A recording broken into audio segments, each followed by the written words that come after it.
ఈరోజు ప్రతిపక్షంలో ఉన్నాం కాబట్టి 20 మాసాల క్రితం అధికారంలోకి రావడానికి ముందు ఎన్నికల మేనిఫెస్టో రూపేణా ఎన్నికల సభల రూపేణా అనేక హామీలు ఇచ్చింది.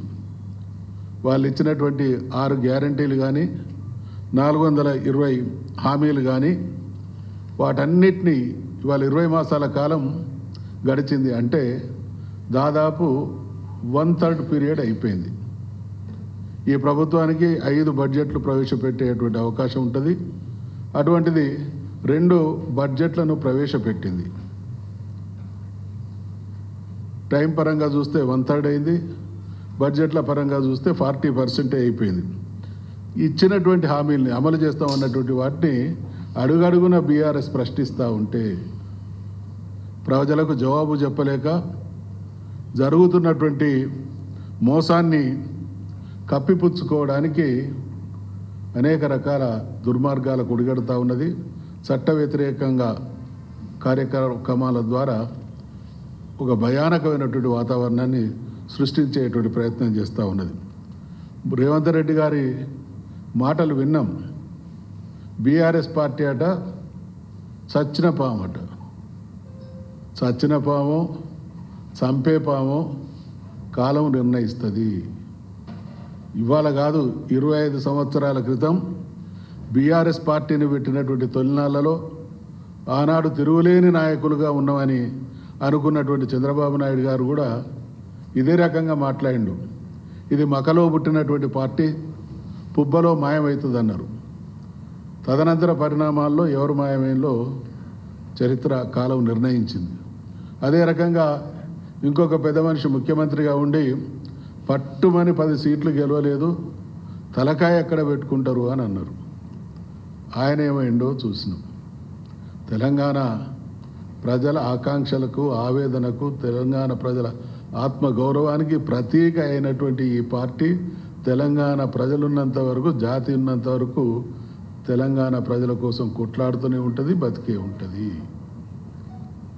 ఇవాళ సచిన పాము అంటున్నావు కదా, రేవంత్ రెడ్డికి మేము సవాలు విసురుతా ఉన్నాం. అయ్యా, మా పార్టీకి సంబంధించినటువంటి ఎమ్మెల్యేలను లాక్కున్నావు కదా, నీ ప్రభుత్వంలో పదవులు ఇచ్చినావు కదా, నీకు దమ్ముంటే ఇది సచిన పామో బతికిన పామో చంపే పామో తేలాలంటే ఆ ఎమ్మెల్యేలతోని రాజీనామా చేయించి ఎన్నికలకు రా. ఎవరేందో ప్రజలు తెలుస్తారు. బీఆర్ఎస్ పార్టీ తేల్చుకోవడానికి సిద్ధంగా ఉన్నదనేటువంటి విషయాన్ని గుర్తు చేస్తూ ఉన్నాం. ఈ రేవంత్ రెడ్డి గారికి ఓల్డ్ సిటీలో కొందరు లీడర్లు ఉంటారు. ఆడ ఏ పార్టీ మీటింగ్ పెట్టినా కూడా వాళ్ళే మాట్లాడతారు. ఇవాళ కాంగ్రెస్ పార్టీ తరఫున మాట్లాడతారు, రేపు ఇంకో పార్టీ తరఫున మాట్లాడతారు, ఆ తర్వాత బీఆర్ఎస్ తరఫున మాట్లాడతారు, ఇంకో వాటిని అద్దెమైకలు అంటారు.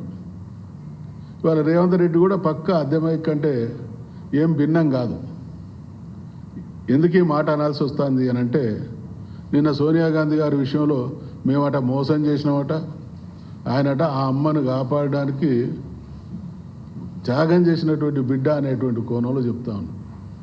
సోనియమ్మను మీరు అన్నటువంటి మాటలు ప్రజలు ఇంకా మర్చిపోలేదు. తెలంగాణ బలిదేవతగా బహుశా అంత బలమైనటువంటి మాట తెలంగాణలో సోనియా గాంధీ గారిని గతంలో ఎవరన్న పరిస్థితులు అయితే నేను చూడలే. అంటే నోటికి ఏది వస్తే అది మాట్లాడడం ద్వారా, ఎదుటి వాళ్ళ గౌరవాన్ని తగ్గించడం ద్వారా తనేదో గొప్పవాన్ని అయితే తన నిజస్వరూపం బయటపడకుండా కాపాడుకుంటా అనేటువంటి వైఖరిని మేము గుర్తు చేస్తూ ఉన్నాం. ఇది మంచిది కాదని కూడా హితవు పలుకుతా ఉన్నాం.